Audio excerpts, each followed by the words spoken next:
What is this adding up to? Is the Trump administration planning regime change in Venezuela? Well, I hope not.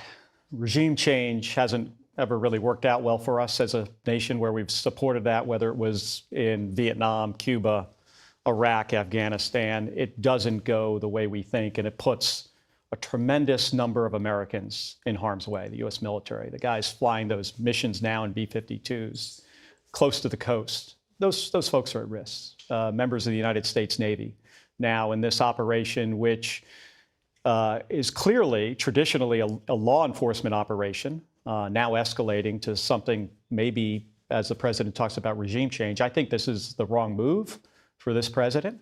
The Coast Guard has the resources to do this.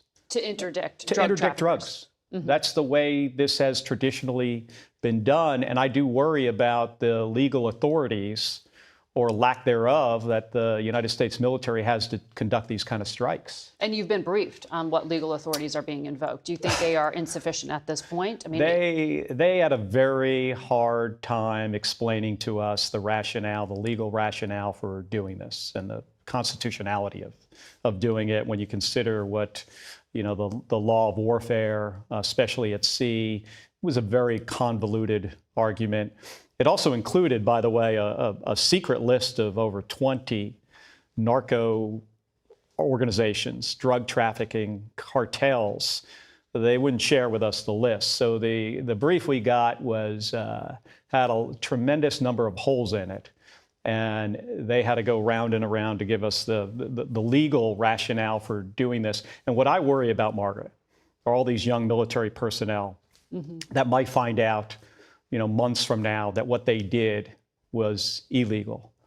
And then you get to, what are we trying to accomplish here? We want to keep fentanyl out of the United States.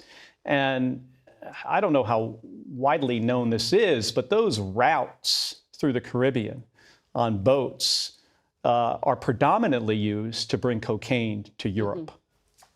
To Europe? Yes. Not to U.S. shores. That's right. Fentanyl tends to come from a different way, and we do want to keep fentanyl out of the United States.